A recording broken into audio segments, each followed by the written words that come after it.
happening, everybody? Welcome back to another video, and I have a rather expensive video for you today. So expensive that I'm gonna go ahead and say it. We better stop playing these riffs. I'm gonna play them anyways, but just be careful when you're playing these riffs because they are expensive, and we're gonna talk about some of the most expensive ones that have ever existed. Now you might be thinking, what is an expensive riff? Well, I'm going to tell you, it's riffs that are literally, companies have paid millions of dollars to use these riffs. And here's just a couple of them. I'm afraid to play some of them, but like I said, we're going to play them anyways. But the first one,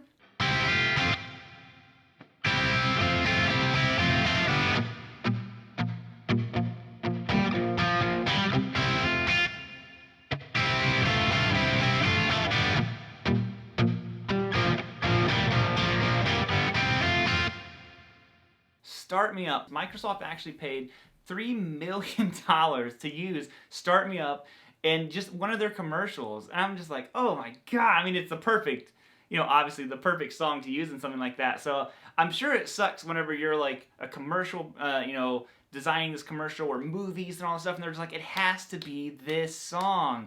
And then they're like phone up, hey, yeah, we'd like you to Start Me Up. And they're like, cool, that's $3 million.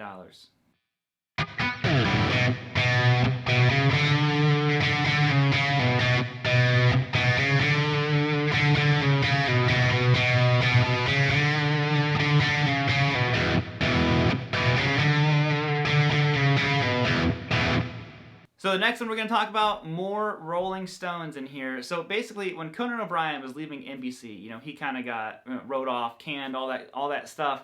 As a way of him kind of sticking it to the man, he was introing guests with music that they were not allowed to play. He introduced Adam Sandler with Satisfaction, which cost them, supposedly $500,000 for them, just playing their music. So, NBC was like, what?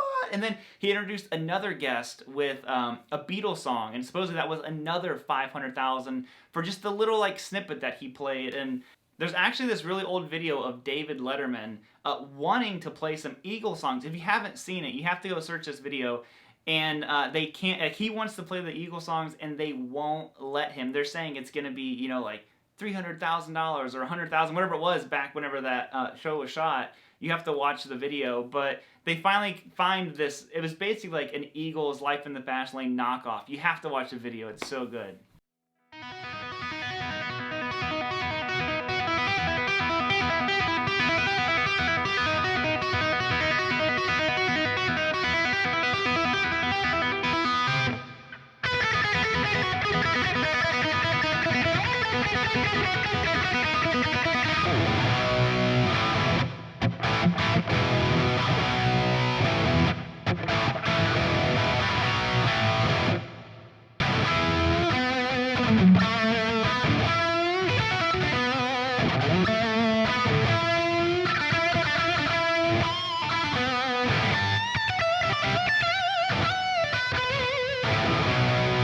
Man, oh man, I mean, talk about AC/DC. Think about how many times their songs have been used in commercials. I remember there was an old, what was it? Was it like a Motorola Razr or something like that? Like back in the day for me. And I remember they were playing Back in Black. What else? Thunderstruck is, again, reportedly to use Thunderstruck in any kind of commercial advertisements or anything at all, it's $500,000. Again, that's crazy. I mean, think about that. Just to use a little snippet, but again, I think there's situations where a song just fits so perfectly that you can't go with anything else, unless like the David Letterman thing, where I think it was maybe ABC. Like I said, the whole reason that they came up with the Life in the Fast Lane kind of ripoff was they got tired of paying the Eagles to use little snippets of it, so they kind of did their own thing. So you could do that, but I think a lot of these times, you need not only the music, but the lyrics involved. And, when you want Thunderstruck, you gotta have Thunderstruck.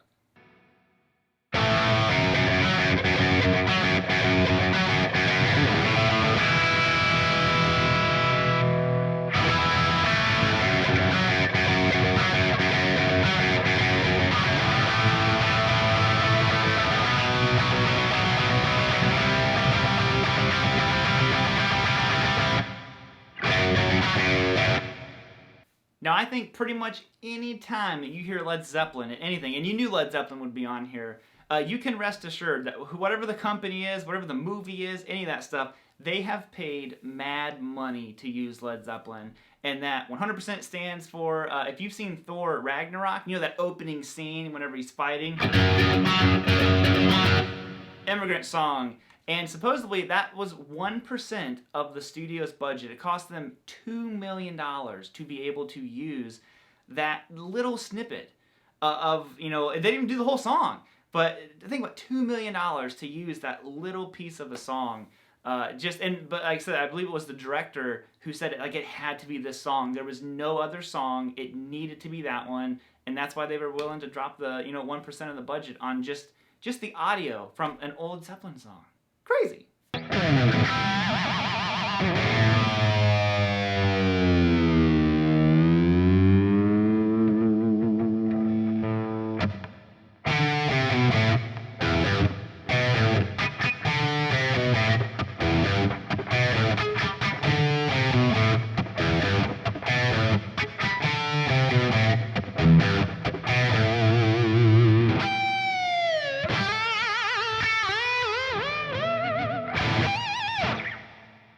Alright, so I want to throw this one in here because MC Hammer is a classic case of using something that you haven't paid the rights to. Now, there's plenty of times that songs have been sampled. I think it's Mariah Carey's Fantasy is basically sampling a Herbie Hancock song.